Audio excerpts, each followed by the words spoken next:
তার সম্পর্কে আমি সবকিছুই জানি আর জেনে শুনেই আমি এসেছি।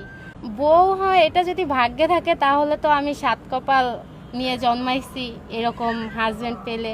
একটার কথা বলছি, ও তো একটা ভাগ্যবান নারী ছিল যে এত ভালো একজন হাজবেন্ড পেয়েও সে হারালো।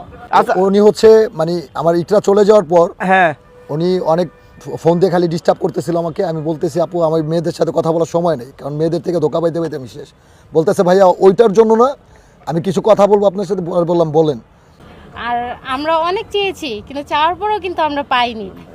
ইকরার বিষয়ে আমি কিছু বলবো, সে ভাইরাল হইতে আসছে কিনা, কি করতে আসছে শুরু থেকে নাকি শেষ পর্যন্ত এই পর্যন্ত মানে ভিডিওগুলো দেখছে। তো আমরা যদি পেতাম তাহলে আমরা মাথায় তুলে রাখতাম। ভালোবাসি না, বাট ভালো লাগে। বলেন। রংপুর থেকে এসেছি।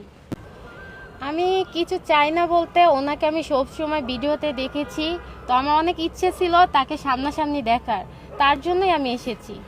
এনার এখন পরিস্থিতি তো অনেক খারাপ চলছে, তার জন্য এসেছি যে আমি একটু কথা বলি বা যদি চান্স পাই। মানে সাকিব ভাইয়ের নায়িকা হতে এসেছেন নাকি বউ হতে এসেছেন?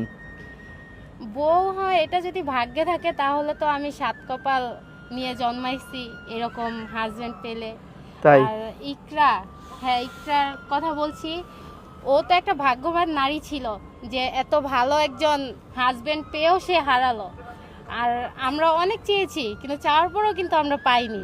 তো আমরা যদি পেতাম তাহলে আমরা মাথায় তুলে রাখতাম।